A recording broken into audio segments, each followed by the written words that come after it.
Assalomu alaykum hammaga. YouTube kanalini ko'ruvchilar. Bizlar sizlar bilan mana jaroniya tayyorlaymiz.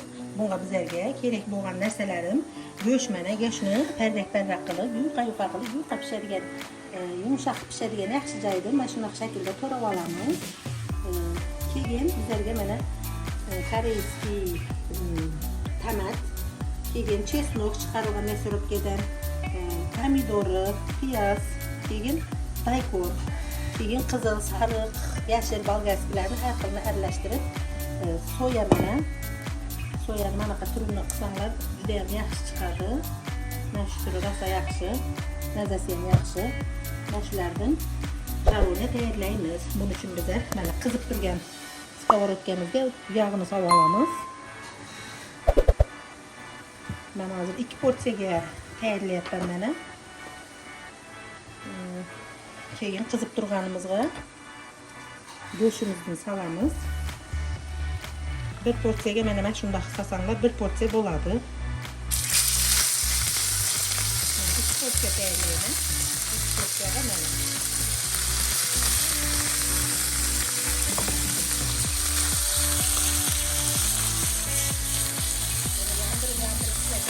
Go'shtlar rosa shirin chiqadi.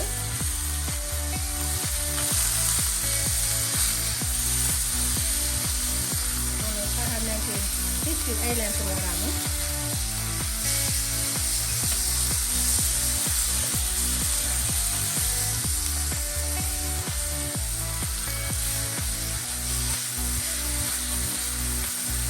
Tez aylantirganimiz sababi tegir usti hammasi bir qizil ko'rishga qaplaydi. Chunki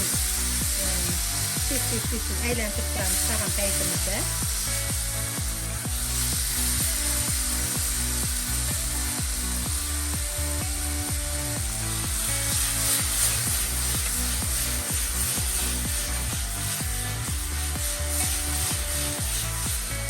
Skоворodkani o'zida aylantirsanglar o'tdayib go'shtimiz shirin bo'ladi yani. Buni biz mana 5 minutcha mana shu yog'da qovurib turamiz. Tez yaxshi yog'ini o'zgarib 5 minutcha qovursanlar yetadi. Nega desanglar mana yuqa parrash qilib o'zim kesganman.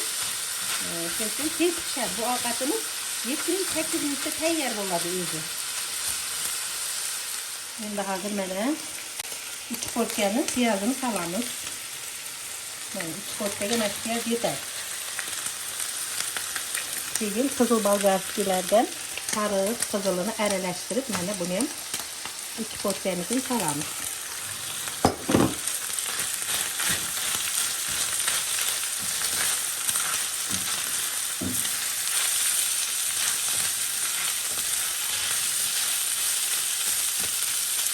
Keyin bunga daykon, mana daykondan solamiz. 2 porsiyaga mana shu yetadi. 3 porsiyamizga yetadi shu. Arasini ajratib olamiz ularni.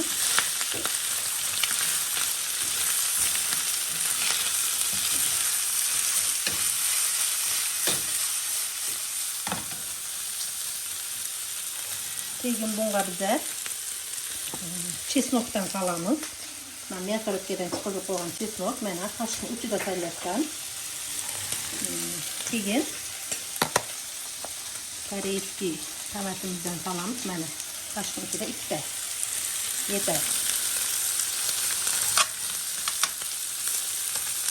Mana sal ezib birda hammasiga tarash uchun sal ezib olamiz.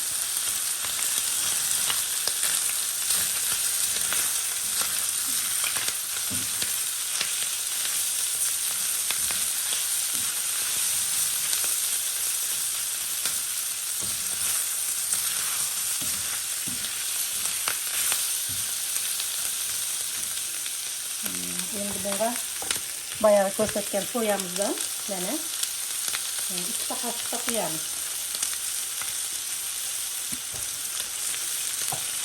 Mana qoshiq 2 qoshiqcha qo'yamiz.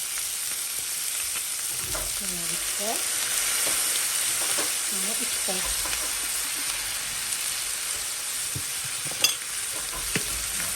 aralashtirib olamiz. Endi bizlar mana tugilgan finjon bor. Tugilgan finjodan ozgina ketaman. Bir chimchim o'zinglar nimanglarga, tabinglarga qarab. Mana endi bu qora murchdan mana qashqi ichida ozgina solyapman. Kitayski tuzumuz var. Mana kitayski tuzunu mana qashqi ichida. Bu 2 porsiyaniki mana mo'ljali. O'zinglar tuzni kam ko'p yeydiganlarga qarab o'zinglar qo'yasizlar. Ozgina mana tugilgan zira. Buni ham tugilgan zirani ham ozgina sepyapman. Keyin o'zimizni oddiy tuzdan ham salaman. Mana qashqi ichida bu ham. Bizlar o'zimiz tuzini uncha ko'p yemaymiz. Shuning uchun uncha ko'p tuz Tamadım. Kitayski tuzda ham mazasi chiqadi. Shuning uchun zo'r maza beradi. Shuning uchun uncha ko'p qilmadim.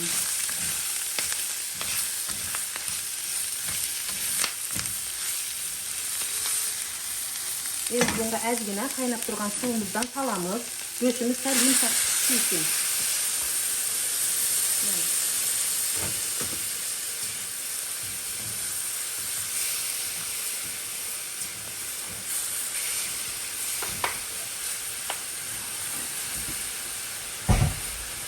Endi bunimizni tegini sal pasaytiramiz. Pasalovda sal miltillatib qaynataveramiz. Yumshoq bo'lib pishadi. Bunimiz pishib turgunga qadar bizlar tegilarini qizdirib mana bittasini qo'ydim, ikkinchisini qo'yib mana qizdiramiz buni. Pas olovda buni ham qizdirib turamiz. Tegini yoqib buni ham qizdirib turamiz. Tavanimizda padachamiz issiq bo'ladi. Shuning uchun bularni tegini o't yoqib qizdirib turamiz.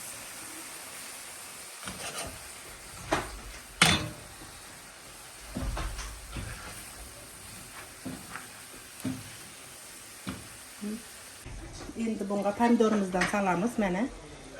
2 porsiyaga mana shu pomidor yetadi. O'zini so'ki chiqadi. Go'shtimiz mana 5 minut qaynadi. 5 minut qaynagandan keyin pomidorni solsak, pomidorning so'ki ham o'zi rosa yaxshi singib pishadi go'shtga mana. Bu bilan ham bir 2 minut qo'yib qo'yamiz, bo'ldi. Jarongamiz tayyor endi.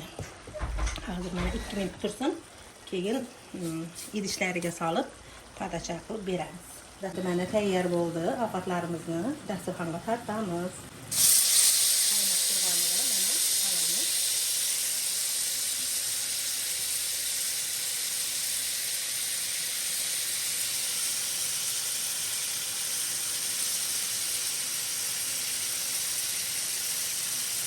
Ustiga targa qarab piyoz, ukrop solib beramiz.